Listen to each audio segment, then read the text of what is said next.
that's pretty cool. Now that I have something that I feel like I can really work at. It helps a lot. I like the way that you break things down and make them understandable. Sick of sacrificing or settling in your romantic life? Welcome to Make Him Wonder with Coach Paula Grooms, where women struggling in real relationships ask the expert.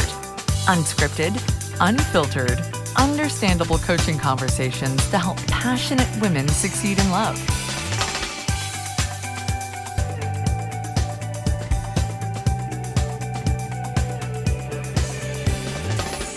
Hi there, and welcome to Make Him Wonder.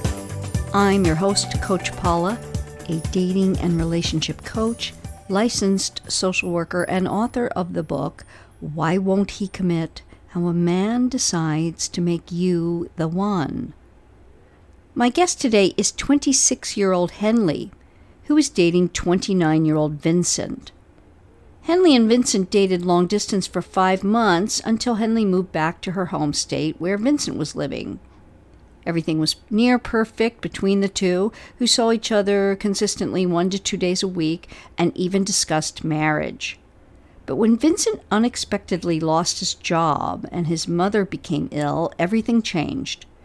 Vincent basically stopped connecting, which caused Henley to reach out and check on things. Vincent was vague and uncommunicative about what was happening. When Henley discovered that Vincent's mother passed away over the holidays, yet Vincent went out with friends on New Year's Eve without inviting her, Henley broke things off. She has been in no contact for 3 weeks and hopes that I can provide her with some clarity and direction going forward. I'm glad you're doing this today, Henley. Welcome. Hi, Coach Paula. Thank you for having me. I'm so appreciative to be a part of your podcast today and just excited to receive your expert advice. Sure.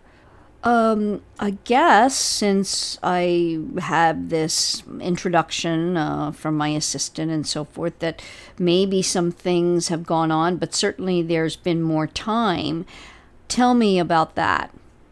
Yes. So as far as there being more time, currently we are not speaking. We are, separated in a way where we've gone on for no contact for about 23 days now. So it's been a little while. I'm just in need of trying to figure out how I should proceed, or if technically we're already broken up, things of that nature, just receiving more clarity about that. Yeah, I want to get more details on the actual happenings of the breakup. Even though it's pretty comprehensive what you said, I just need more specifics and details. You said everything was fine, but then he just unexpectedly lost the job, mother became ill. Tell us more details about that. Yes, so around, I want to believe it was the end of the summer, so September, end of August, unexpectedly lose his position in a position that he at that moment wasn't truly sure if he wanted to continue anyway, but he did lose it. And then by October, the middle of October of 2022, his mother did receive a diagnosis of cancer, which ultimately just kind of put him on like a spiral of no contact, going a little bit of no communication for about 5 to 6 days. Of course, I checked in on him multiple times throughout that 5 to 6 day period. I called him as well throughout that 5 to 6 day period and did not receive a response. Within about 6 days later, he did text me, and he sent me a pretty much, a paragraph just telling me that he was in a very bad mental state. And that the news that he received about his mother just wasn't something that he could handle at that moment, and he just needed a little bit of time to just adjust and figure out, where he'll be at emotionally, of course, mentally, and things of that nature. So, of course, I responded back with, as I feel like any girlfriend would, with just concern and ensuring that he knew I was still there for him, ensuring that he knew that despite, I feel like our connection, of course, could still be right, and I could still just encourage him and things of that nature as he goes through this diagnosis with his mother. So that, of course, went on for a period from the end of October until about the middle of November, Coach Paula. And during that time period, I think we only talked 2 to 3 times during that time period. He called me once, I called him twice, and I would text him pretty much, I wouldn't say every day, but at least once to twice out the week, and received no correspondence from him. So it was just pretty much like I was texting myself, unfortunately. He did text me on Thanksgiving to just, tell me happy Thanksgiving. We also spoke on Thanksgiving, but during that time period from the middle of October to the end of November, conversation was very vague. We went into the month of December, and it was still pretty vague. No conversation, barely any texting. Of course, I still was texting him because I did receive advice from an older woman in my life who I looked up to as a mentor. And she said, you don't want to not be there for him in his time of need, or you don't want to not encourage him in this kind of time with his mother being ill. So I felt it necessary to honestly reach out to him despite not receiving any correspondence back. And then ultimately, Christmas Eve is when he reached out. It was like late night, Christmas Eve, going into Christmas Day. He reached out to me, and we talked for about 3 hours, and he pretty much revealed to me that his mother had passed away a week prior, and that he was just trying to deal with that, emotionally. He was just trying to figure out how he wanted to proceed, but he never led me to any kind of conclusion of us not being together still. We hung up and went on with our, days, as still assuming that we were still in a relationship based off of what he told me, So, and I assumed that we were still together off of that as well. Okay. It must have been really hard for you during that time.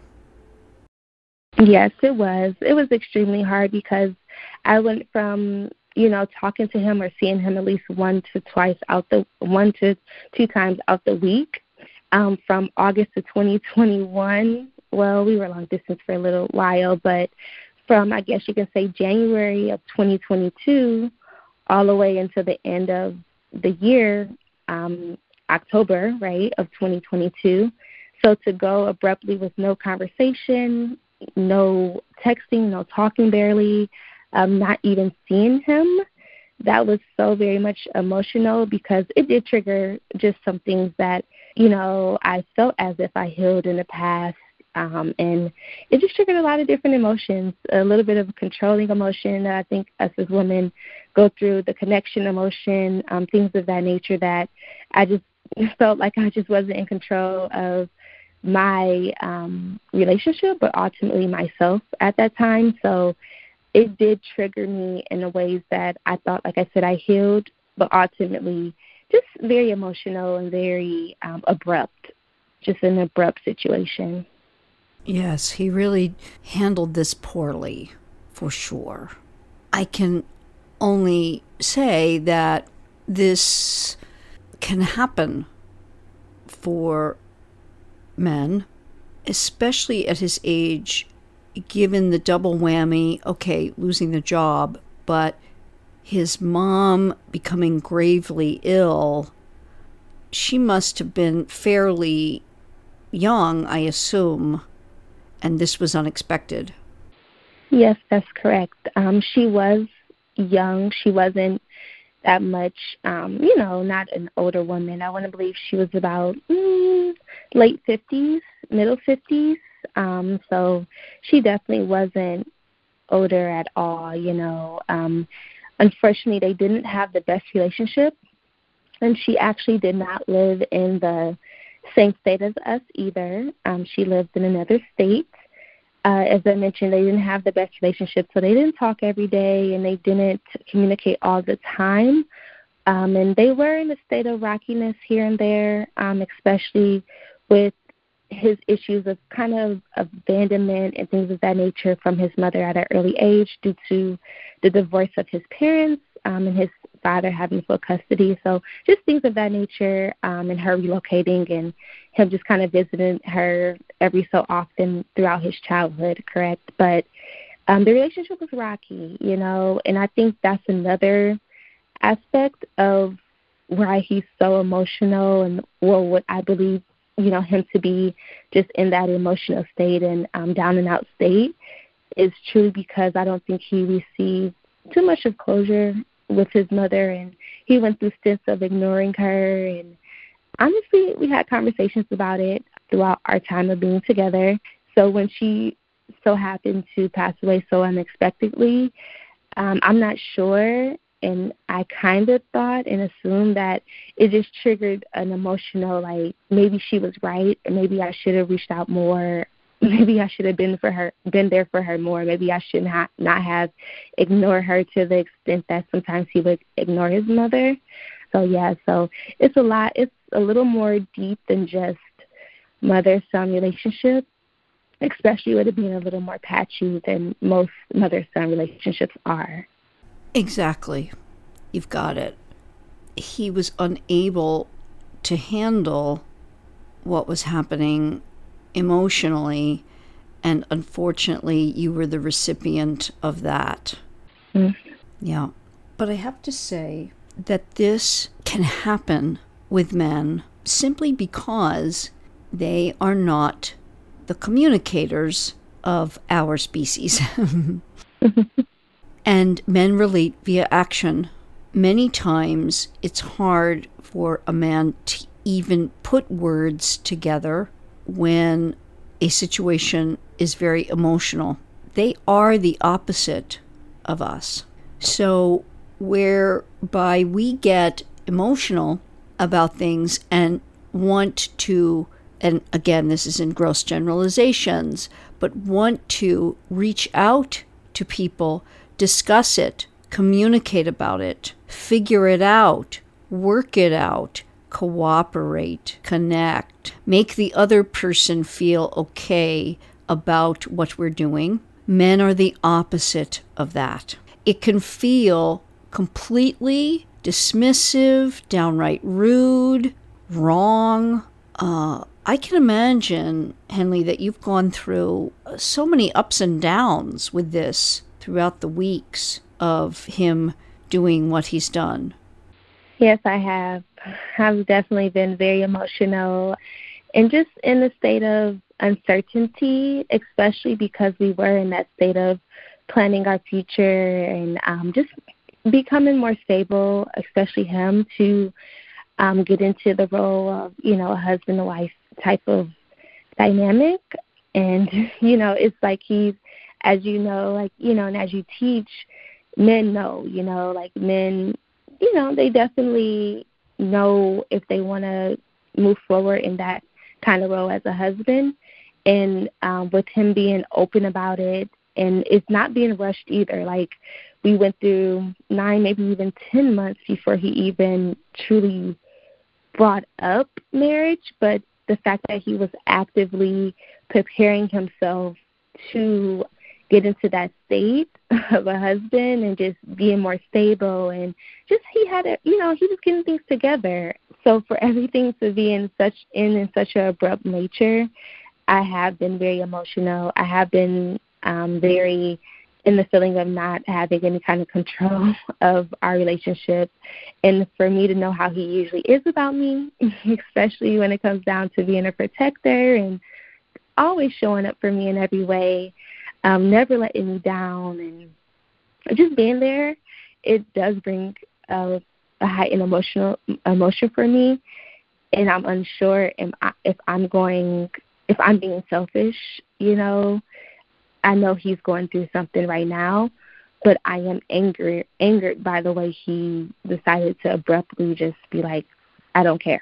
I'm over it, So I think that's where a lot of my emotional up and downness have stemmed from, is the fact that I'm uncertain if I'm going about this the right way, if I'm being more selfish than I am being, nurturing. Or, so I'm just, I'm everywhere right now, Coach Paula. Truly, I am. Oh, absolutely. I mean, the roller coaster you have been on, and I'm saddened and a bit angered for you because of how he handled things. And I'm glad that you made this leap and came on today. I think I can provide you with some things that are going to be very helpful going forward. Thank you, Coach Paula. I'm in need of it. Truly, I'm so in need of it. I am emotional and just everywhere. So I'm excited to hear what you're going to share and how you believe I should move forward. Of course. I'm happy to do that for you. You are very, very deserving of it. This has been a really tough few months for you.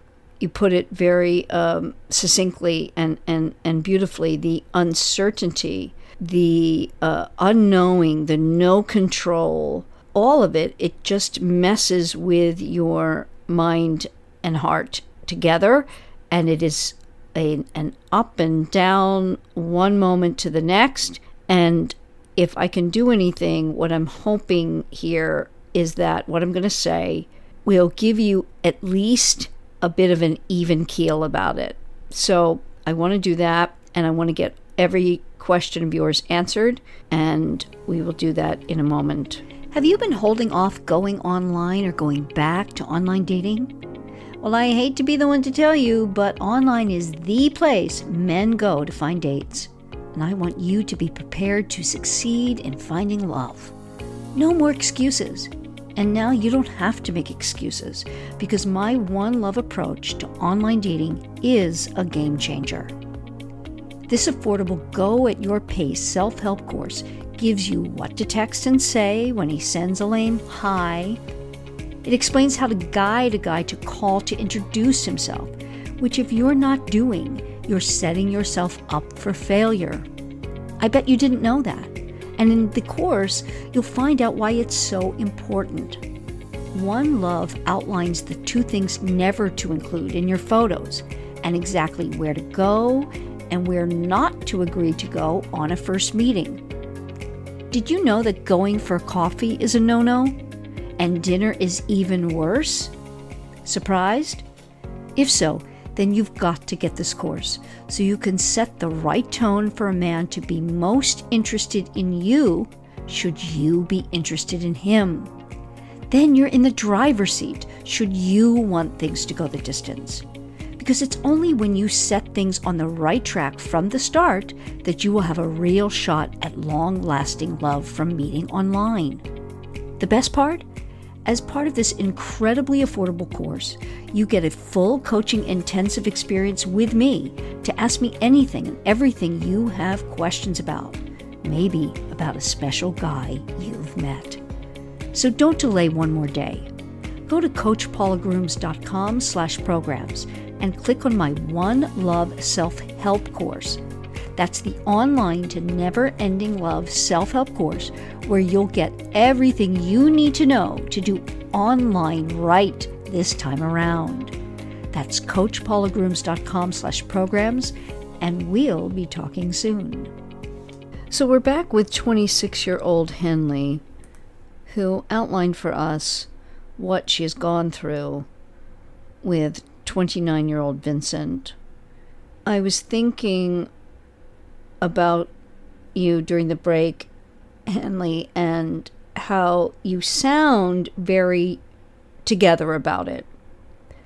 Meaning that, you present yourself just as a lovely, together, very articulate woman. How has this impacted your life in all ways? Yes, thank you, Coach Paula. I appreciate that. And yeah, I do try to pride myself on having it together and, keeping it together. But this has impacted my life in so many ways. I'm usually self-motivated. I'm truly just, planner. And right now I don't feel like planning anything. I don't feel like being self-motivated. I'm just a little down. I'm a in sales and things of that nature. So because I'm in sales, it's all about the sale.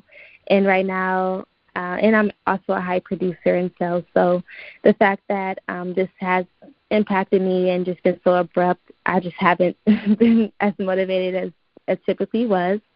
And not to say that our relationship was my all and everything, right? I've always had my own identity, and I've always had my own career goals and just my own hobbies, and always kept myself busy anyway. Because of this change, I have been very much so emotional and just uncertain, so uncertain, Coach Paula, and not in control, and just in that state of not knowing, as I tend to usually know, and a little bit of confidence, down and out, and lack of confidence right now. And then just the simple fact that, our anniversary is coming up. It's on the 29th of this month. I just don't even know if I should reach out, if I should go ahead and just let it be. So I'm in a whirlwind of events right now. I am. Okay. So let us get to giving you some clarity, some answers, and for you to start feeling a lot better, more yourself, get back to the way you felt previously. This kind of thing does rock a woman's world. It must have been so jarring to you that he could do this after you spent a very connected, 9, 10 months together.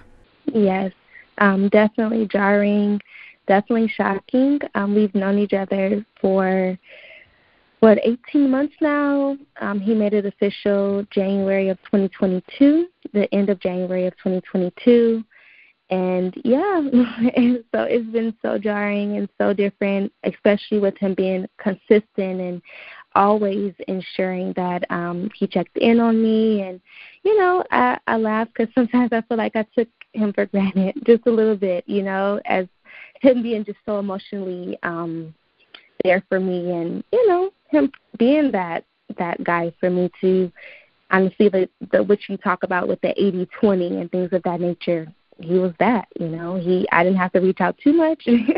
He always reached out to me. So this is different. And then, of course, the way we met was very interesting as well. And I consider it to be when I was at my highest heightened state of knowing and self-confidence. And, it was just a divine timing. And within that 5 months of us being long distance, he was always consistent, even when we were miles away from each other.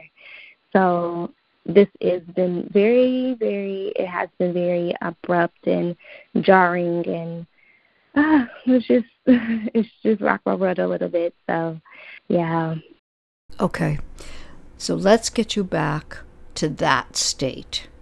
It sounds like you know what I talk about regarding subconscious stuff and how living in the state and controlling your mind about this will help you a lot.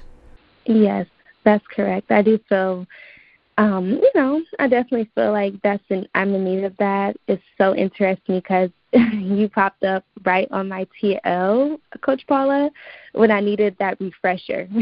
I'm so thankful for you, to be honest, because you gave me that refresher of, hey, you know how this works, the rules, how to, train or reprogram and things of that nature. So you literally popped up on my TL right when I was in need of oh my goodness, this is what I need to refresh my mind to get back into control and get back into that state of knowing. So I appreciate you. I just want to make sure I say that as well because, it gave you technically your techniques and reading your book and, of course, watching your videos, YouTube, as well as Instagram, truly provided me with the refreshing knowledge I needed. However, I'm still just in that space of, am I doing what you teach correctly? Okay. Yeah. All right. So you said a couple of things that I really can direct you on and help you get back to that state. Like, for example, that you felt at times, understandably so, are you being selfish? That makes a lot of sense because something like a death, it's so profound. You didn't have any choice. You tried.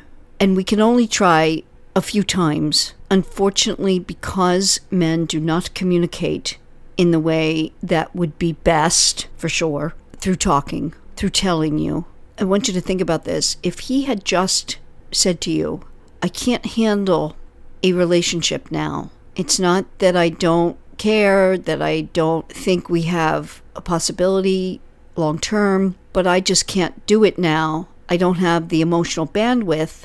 Can we just, break things for now? Would that have felt better? I do believe that would have felt a lot better.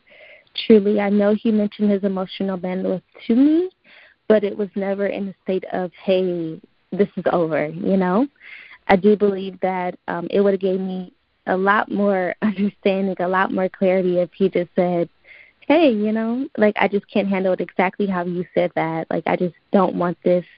It's not that, like you just said, it's not that I don't want it now. It's just, it's not the time for me, So I completely agree, Coach Paula. It would have been a lot better if he would have just told me that instead of just, kind of toying me along at the moment, not answering texts, during that time period and just not talking at all. Right. So I would have liked that better. Unfortunately, men are not equipped to do that. A lot of times it's because they cannot make sense of what they feel in the moment. And from my book that I discuss that we relate via our emotions. Men predicate their life on their decisions and relate mostly from their decisions. And you see, he never made a decision about it. It wasn't, I don't want to be with Henley anymore. That wasn't the decision. It was simply he couldn't handle his emotions about other things in his life. And you were caught in the crossfire. Unfortunately, it makes it so that we have to make the decision for the man, in a way, certainly for ourselves, and do what will allow things not to go off the rails. And what I mean by that is that not making things black and white for the man, and ultimately for ourselves in a way, hurts the relationship and the possibility of going the distance. So I'm going to couch this in a way whereby you may think, if only I had done that, or how did I not know that, or something like that. And I'm not saying it for that purpose at all, because for you, it was a blindsiding. There would be such a small chance that you would have been able to see this coming, know it. At 26 years old, you are a very together gal. You really are. I can't imagine anyone at your age, really not until a very mature woman, I'm talking 50s, 60s and above, would have had enough experience with men to even grasp what was happening, okay? So I wanted to predicate that before I say it. But I want you to think about this. I should say this, that you did this, and this is the amazing thing, you did this once things happened on New Year's Eve. Mm-hmm. You broke things off. Now, I don't know if you did that with words or deed, but you did. You were almost stuck in with a Hobson's choice, I should say. Yes. Yeah, you were, because if you had broken things off when his mother was gravely ill, or right after he got in touch with you and said she passed away, you would have felt like, a dog. Definitely. Yeah. Definitely, Coach Paula. I agree 100%. And that's exactly why I just couldn't bring myself to it. Of course, emotions and things of that nature, just not wanting to break up with my boyfriend at all, right? But I also, his mother was a key figure into why I just constantly reached out, constantly ensured he was okay, looking out for his emotional and mental well-being, things of that nature. His mother was honestly the true reason, because if this wouldn't have happened, if his mother wasn't a factor, yeah, I would have literally, I would have been broken off truly, in regards to if he was to do this without that being a big situation happening as to death happening. So, right. It's a cautionary tale, however, that taking care of a man emotionally with whom we're not married, mm-hmm. and even then, at times, will not get us anywhere. Mm-hmm.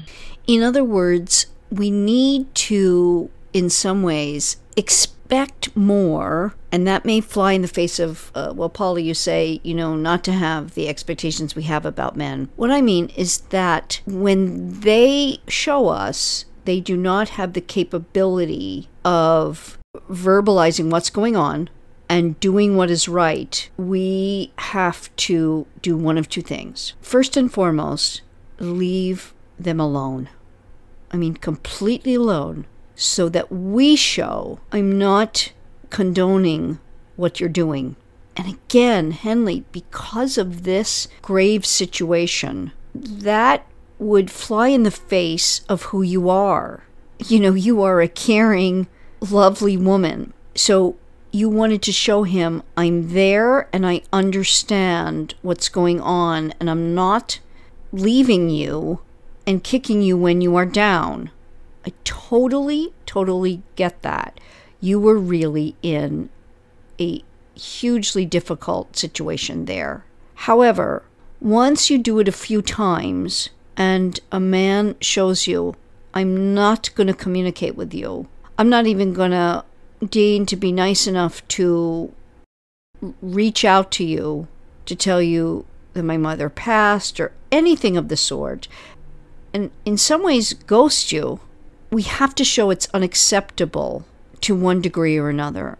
And again, this is so there's no hard and fast rule other than think about a 3 strikes you're out kind of thing. Mm.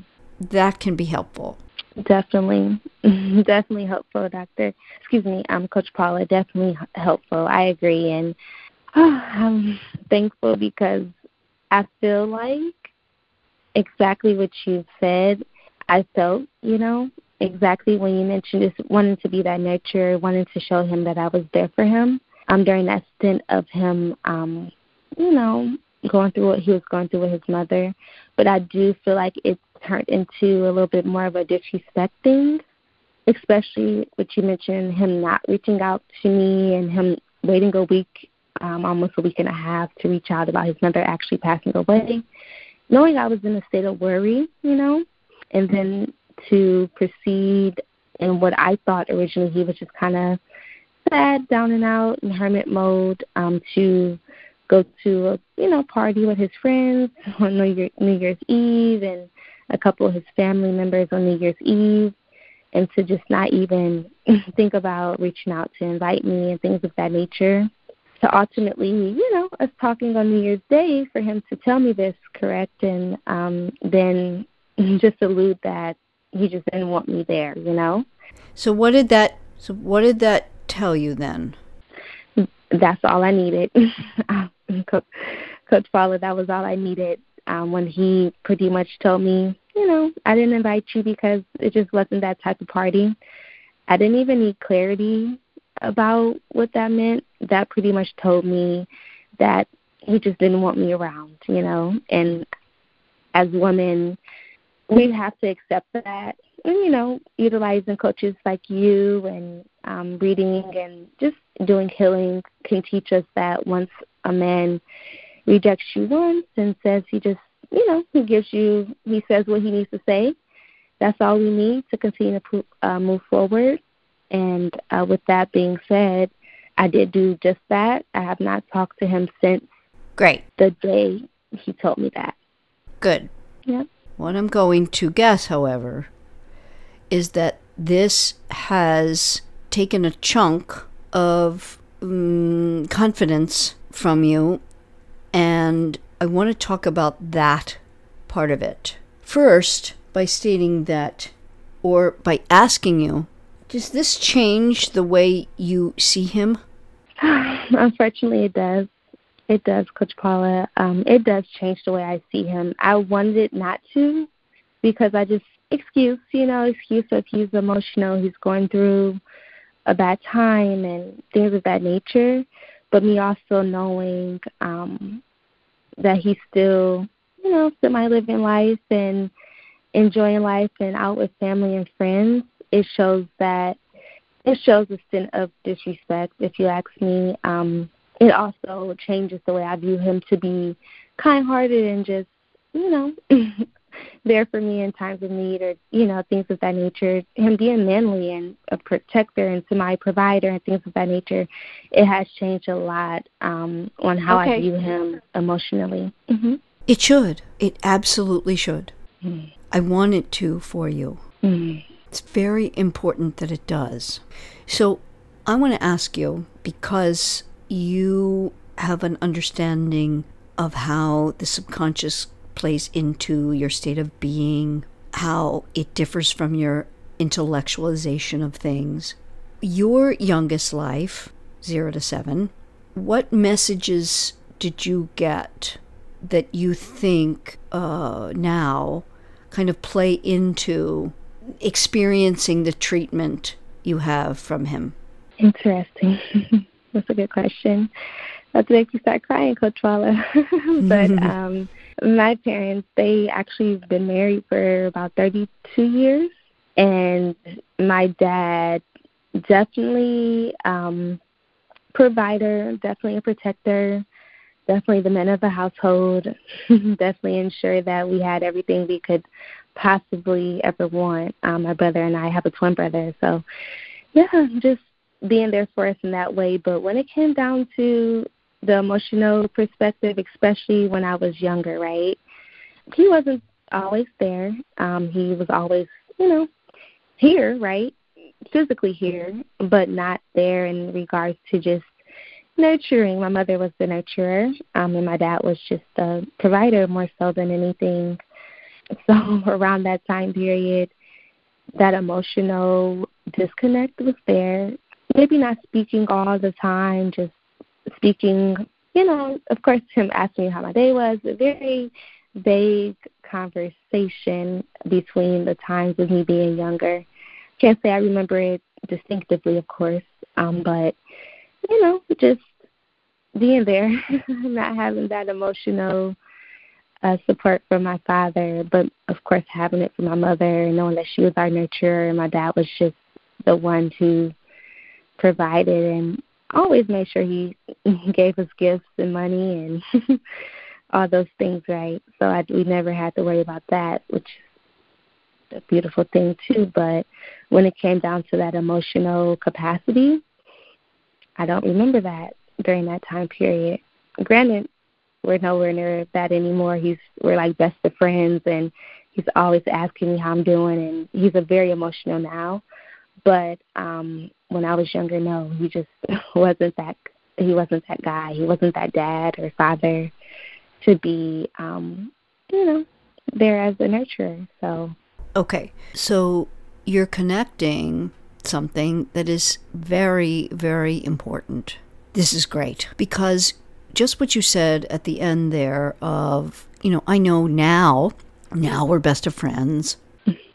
You're a fully formed adult, and your conscious part knows all that it needs to know in terms of humans being fallible and being very even-handed about that there is no all good or all bad, and people have their stuff and all of that. However, from 0 to 7, we have absolutely not 1 ounce of ability to do that. And here's even more the point, that from 0 to 7, Not only do we not know what I just outlined and have any capacity to do so, but we believe it is just the state of being of every human that we are the cause of it. Not that it's happening to us and we are victims of it. We are the cause of it. This is why it is so profound and why we must get to that subconscious stuff so that we can change it consciously and hope to change it in our subconscious. Mm-hmm. So the baby mind of you from birth to 7, before consciousness starts to really come into play, is that you were the cause of you not getting your emotional needs met. Mm-hmm. And that's really tough to wrap our minds around, because as an adult now, intellectually, we can't really understand what that state can be. Mm. But it's so profound, and why likely, believe it or not, you were so attracted to Vincent over other men that may have been much more intrinsically, emotionally aware, catering, communicative, and ultimately could better relay to you what was happening for them and assuage your anxiety, or at least what we would consider have the balls to tell you, care enough to do so and overcome their own selfishness about it. Yes, I completely agree, Coach Paula. I do.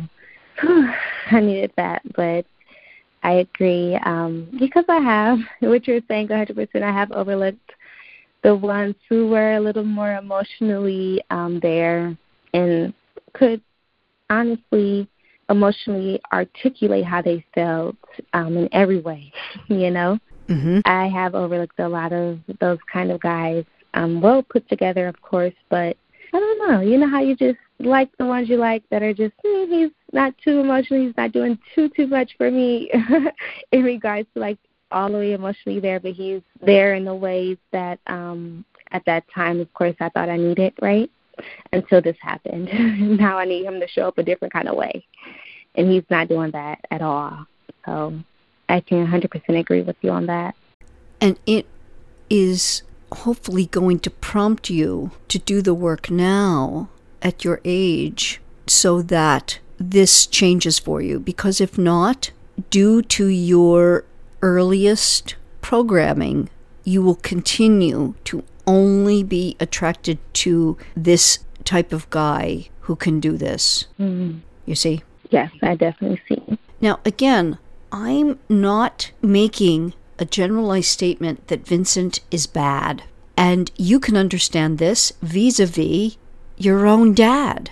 Mm-hmm. Look what a good man he is. He didn't have, at his young age, when you were born to 7, I don't know how old he was at the time, but he was going through, think about it, he was probably a Vincent. Potentially.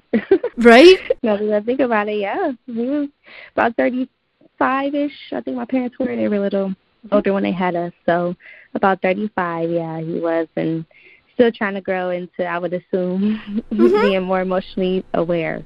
But now, as you say, he's grown and he is much more communicative and better and maybe understanding and can attend to stuff going on with your mom, with you, all of it.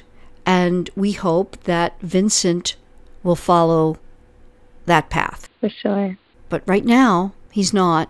And it's going to take everything in you to understand and correct some things that will certainly have an impact on him. But that's not the salient point. It's that you will grow so much from this. And when he comes back, which I believe he will, you will be very different. And that will help him to be different. He will be more ready to be different. And you can possibly make a new relationship that will be much better for you and help him on that path to becoming the man that your dad is now. Yes.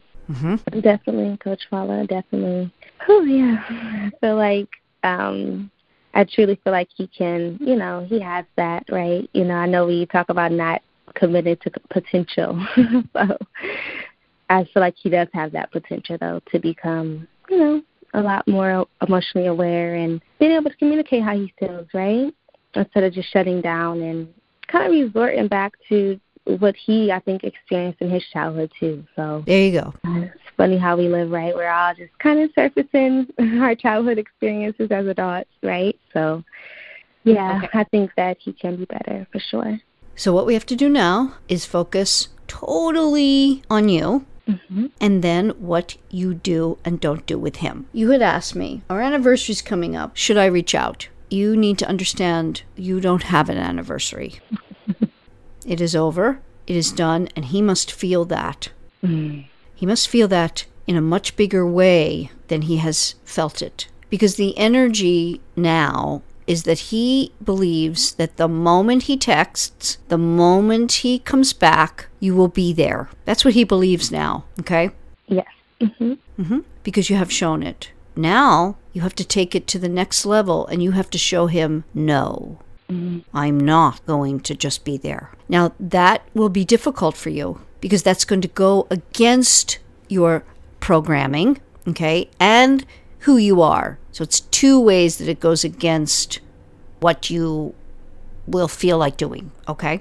The first is very deep and very subconscious because, think about this, from 0 to 7, when your dad deigned to give you what you wanted emotionally, you were right there gobbling it up because you were pretty much trained that in order to get any of your needs met, you better do it in the way that it will work with him, okay? While that was fine for you at that age, because remember, you believed you were the cause of it, so I bet you were a very good little girl, too, in order to get his... Definitely. Right? His time, attention, and affection. That can't be with a love interest in your life. It cannot. It will get you nowhere. And it will not allow Vincent to grow. It will simply assuage his anxiety, and it will lessen your value in his eyes. Okay? It won't work. So you have to take an approach for yourself and for him. For you, you are going to need to work on your programming to change it. And I think the best way to do this is when you have time alone, you sit down, you have a piece of paper in front of you. Do it with paper, not on your phone. Okay. Left side of the paper, you're going to write the implicit messages you got. Again, not what you know now intellectually, but the messages you interpreted that you got from your baby mind. Things like, my feelings are not valued. You write that on the left side. On the right side, you put exactly the opposite. My feelings are valued. My feelings are, and then you keep going. My feelings are worthy. My feelings are heard. My feelings are wanted. You keep writing it down, and then you go to the I am version of that. I am valued. I am worthy. I am honored. I am respected. I am loved.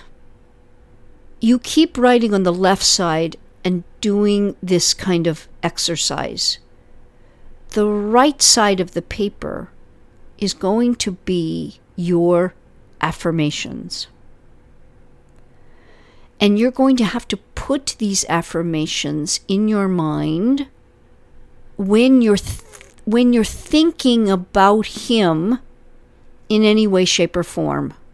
Because you see, when you're in the thoughts about him, that's in your programming. That's not in your higher self. Okay? How this will work, and there's much more to it. but I'm giving you a baseline. And I also give, I give it here, I give it on my Instagram, on my YouTube. People, I believe, are very good to support this approach, this getting to your subconscious and to getting what you want in life by manifesting. They are the Neville Goddard people. I happen to know there are many, many of them, but I think it would be very valuable for you to look at the videos and content of people like Sylvia Nuccio, Dylan James, Neya, N-E-Y-A-H, Simply Create with L, The Manifesting House, Stephanie Sinclair. Those are folks that understand the Neville Goddard approach, whereby you will be living in a state of knowing that you will get what you want, and through that, and things like imaginal acts. Joseph Alai, A-L-A-I, is also a big manifester that I love his work as well. So when you do this, sleep meditations are huge to do this as well. I like only the I am form of sleep meditations. People I know that have that, Jessica Heslop, that's in the female voice, which can be really helpful. Jason Stevenson, that's in the male voice, but he also does I am. As long as it's in the I am version, because whatever we put after I am, we become. This will take the focus away from him and on to you.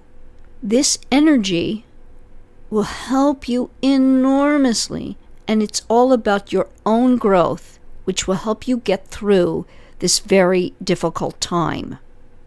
What we do then is when he comes back, which he will, you will then have the self-concept of the person who will be capable of doing the approaches and strategies we know work with men to get them to come back much better, so that this type of thing would never happen again. With him, with anyone else. But we're talking about him now. And that next step is when he reaches out, and I can't tell you when. Right. I do know it will happen. Yes. You do too, right? Yeah. Yes. Yeah, it will absolutely happen. But I can't tell you whether it's 2 days, 2 weeks, 2 months, 2 years from now. And you're not going to predicate your life on it. And this will help you, what I just outlined, will help you keep from doing that as well. Okay? Because while we know that he will, the most important work is on yourself, because when you show up differently, he has the best chance of being different. And when he comes back, he has a better chance of being different. But we cannot assuage his anxiety. And here's what I mean by that. When he reaches out again, he's in an anxious state. He needs to know that his pretty puppy is still there. One of the main things I see that hurts women in getting back with the love they want is they answer that first reach out, because they believe, oh my gosh, he's back. He wants to come back. I can have this back. And I have to tell you that that's not what is happening for the man when he reaches out. It's not. It's only that he is in the state of anxiety of loss. He's not making any connections to anything more than being in the moment. He is not looking for a specific response.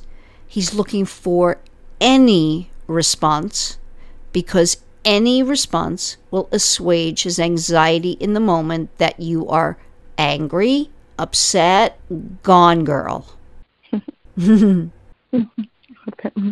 I trust you get that all by your cute laugh response. You get it, right?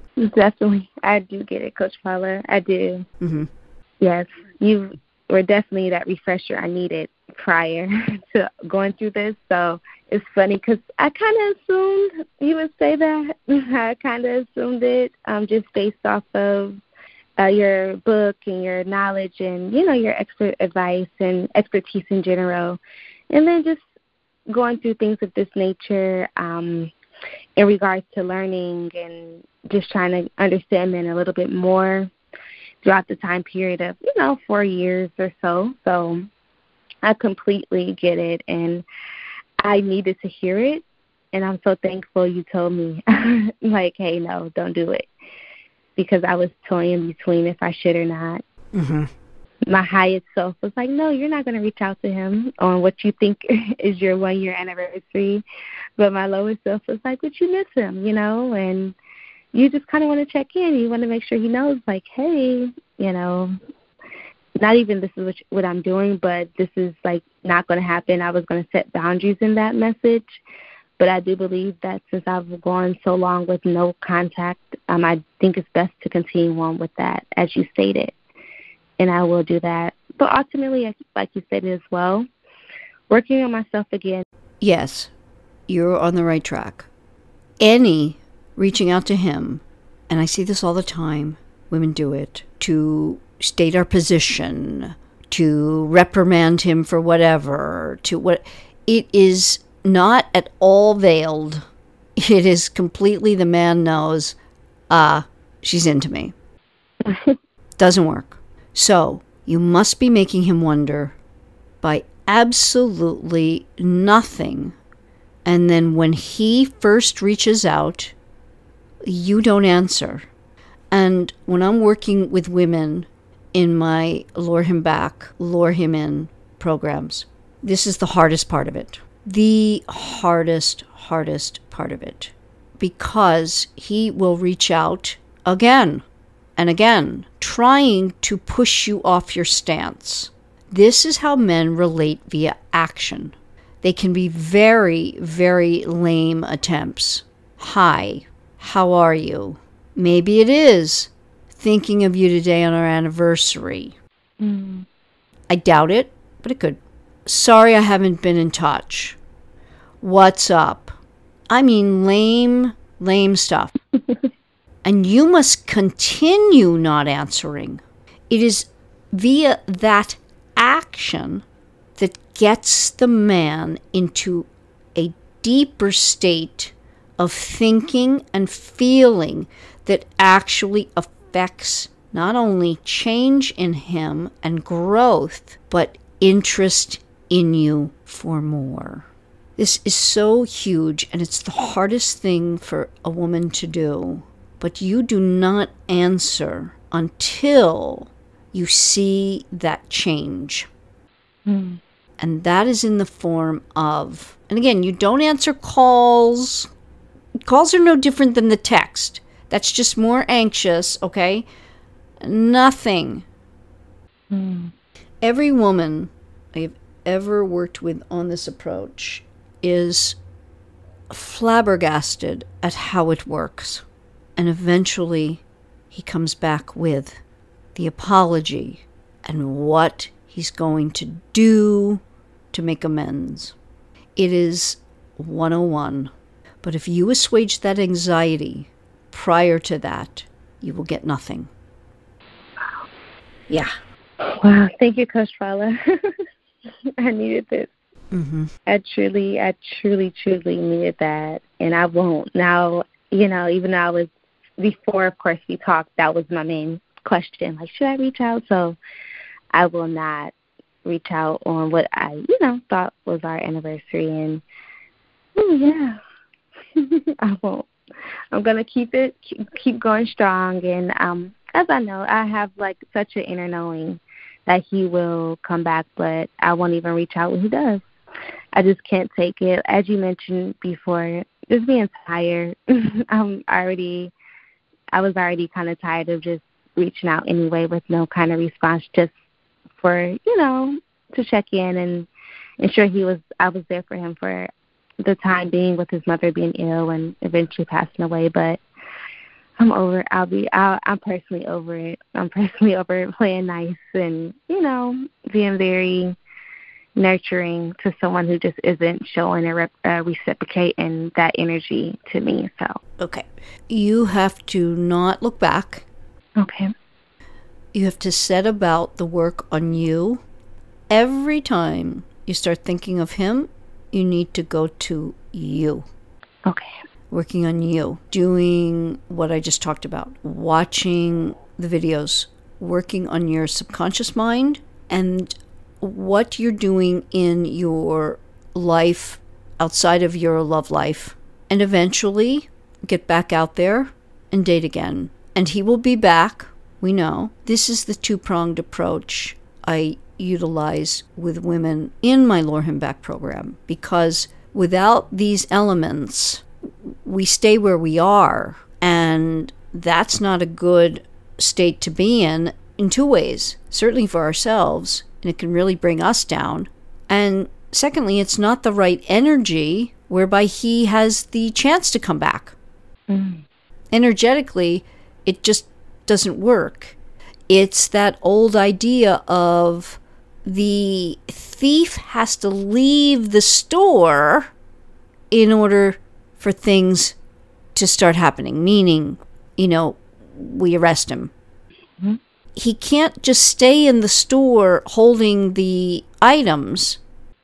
We may feel, he's going to take them, but until he leaves and it's really a done deal, nothing is going to change. And if we use that analogy, the thief's in the store, he's thinking about it, he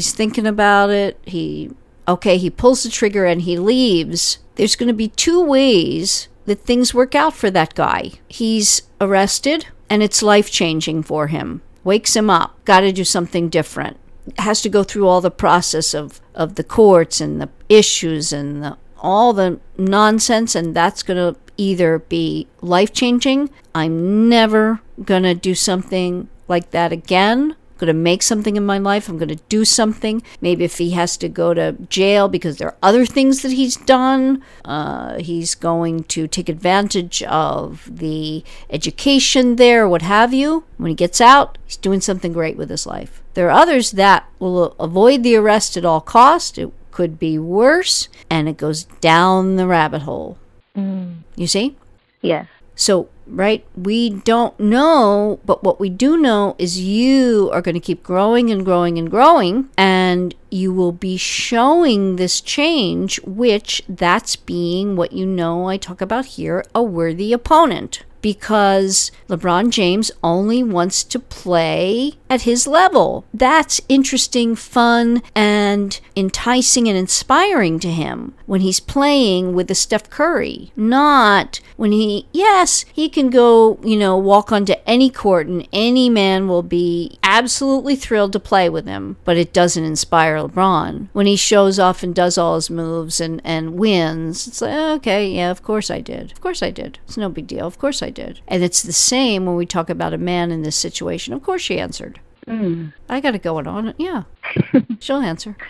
Yep. Yeah. She wants me. She's still there. And then that assuages their anxiety and strokes their ego in a way, if you want to think about it that way. Yep. And then just moves on and doesn't grow. Wow. We inspire men to be the best they can be by being the worthy opponent. It's kind of like the best players on the field inspire the other players to do more, try harder, be better, work on themselves, grow, and become. That is our role in men's lives, in a sense. And then when we do, they will be the best they can be. And when they're the best they can be, they give us the best of themselves, and it is a win-win. You can do this for Vincent, but mostly you will be doing it for yourself, because when he comes back, you're now in the pros. You're no longer in the B League, right? Correct. And that's going to inspire him to either step up, because remember, there are a lot of players on the field. Some of them are going to be inspired and try to be the best, and others are just going to be okay with sitting on the bench.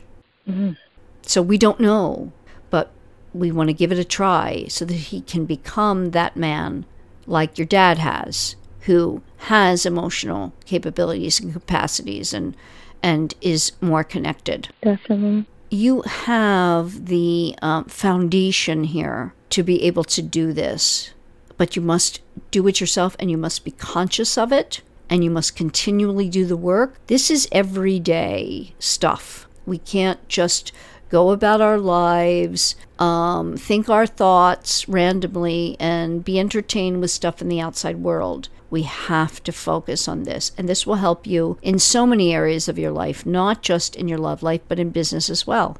Thank you, Coach Paula. Thank you. I agree. And it honestly, I needed that, like I said, but ultimately it was a refresher, and it's going to allow me to get back into that focus, because I've lost it for this time being.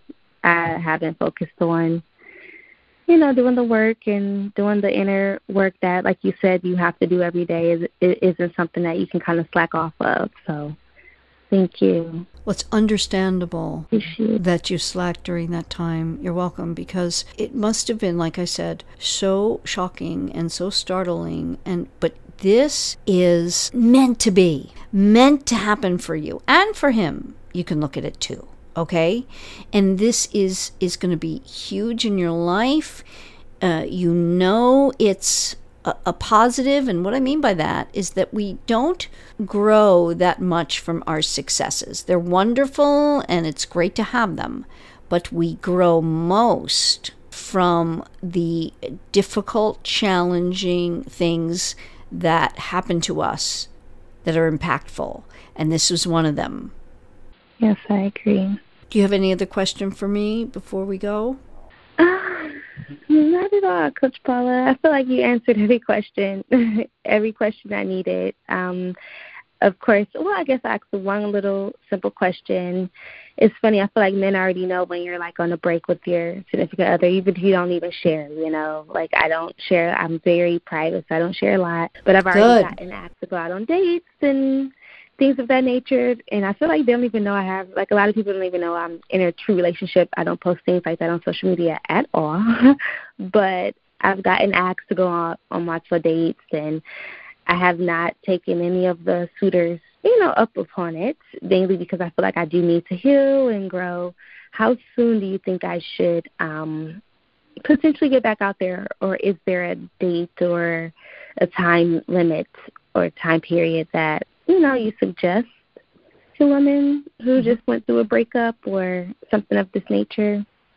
First of all, I want to applaud you for being your age and not posting about your personal life in that way. Oh, that is music to my ears. Yes, so glad that there are women like you, not just following the pack. Yes, it is huge. Thank you. Keep your love life. Yes, keep your love life private. Mm-hmm. Yep. And you don't post anybody, any man, no. on your social media until he is your fiancé or husband, okay? Yeah. Thank you, Coach Paula. I'll remember that. I would definitely remember that. Nope. I'm very big about that. My mother, she's really big about that too. But, I agree, and I appreciate that reminder. I really do. Good. And we do this purposefully, no matter what the man is doing. So say you're in a relationship with a man, and he posts you as his girlfriend on his social media. Fine, great. You do not have to follow suit.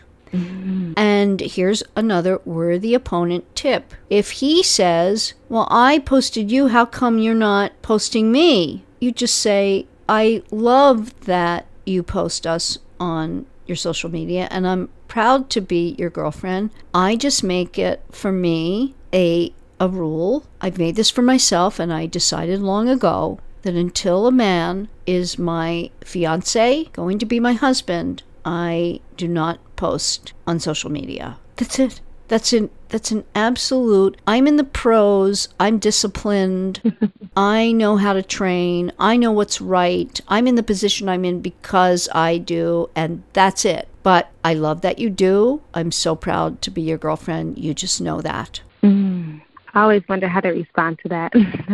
I always say, like, I'm just private. I don't like people knowing, and, I just very private. But I love that response, and I'm going to use that. I'm going to start using that. And you can say, too, I tend to be a private person. I hope you appreciate that about me, because what goes on between two people is really nobody else's business. But it's not like I'm hiding anything, and I'm so happy. If you're happy and you want to post about us, that's great.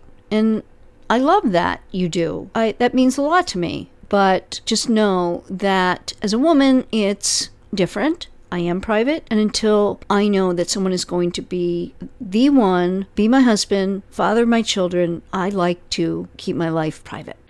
That's it. And if he has a problem with that, which most men do not, they actually appreciate that. But it could be that he is feeling scared that, oh my gosh, someone else will come. Remember, they are all about challenge, competition, conquering, right? Okay. He's going to be afraid that a challenger will come by and scoop you up. Well, great.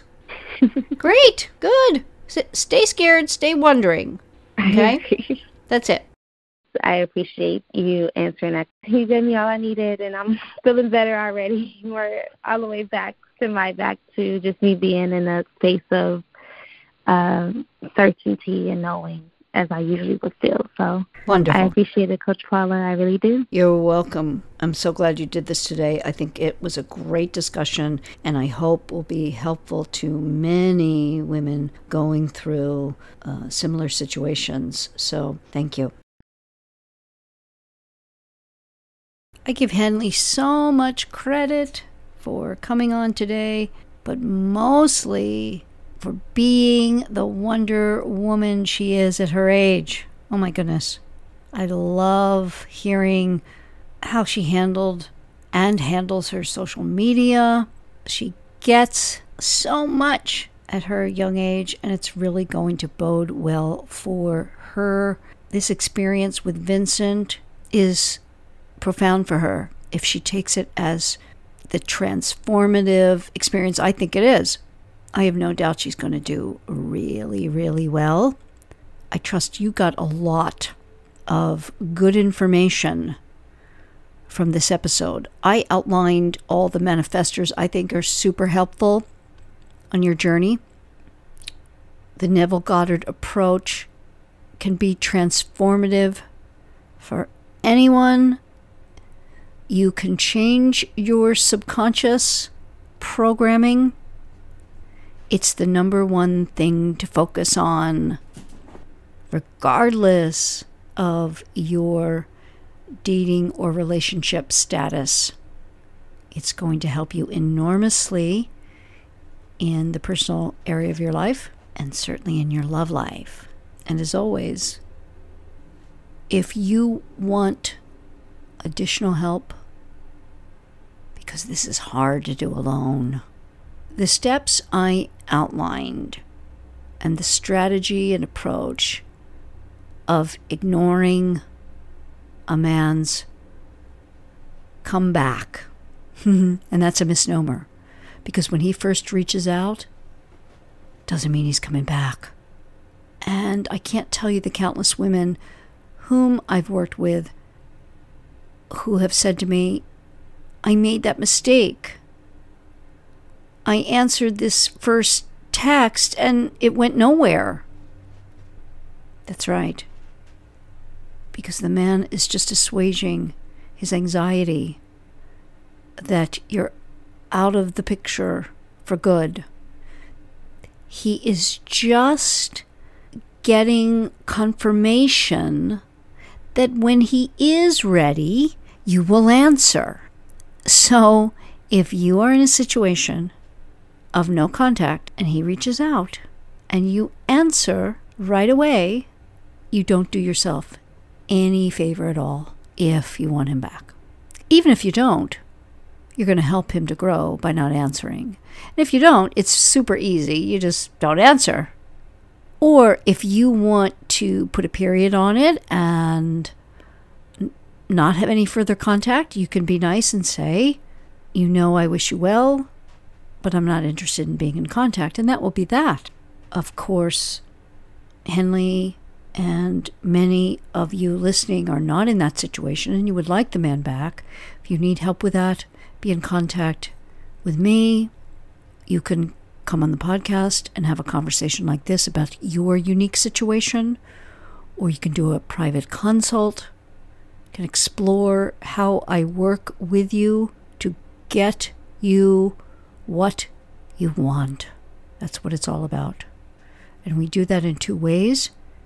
We do that with our mind and going against what our heart tells us to do, or certainly our subconscious compels us to do. And we work with what works with men. I hope if you're in that situation, always start by remembering to simply make him wonder. I trust you got a lot of good information from today's episode. So go to makehimwonder.com. There you can take my free relationship evaluations. You can learn how to talk to me privately or as a guest on the Make Him Wonder podcast, and how you can join the 80/20 Wonder Club, an exclusive club where you will get episodes you won't find anywhere else. So that you always remember to make your Mr. Right wonder, go right now to makehimwonder.com.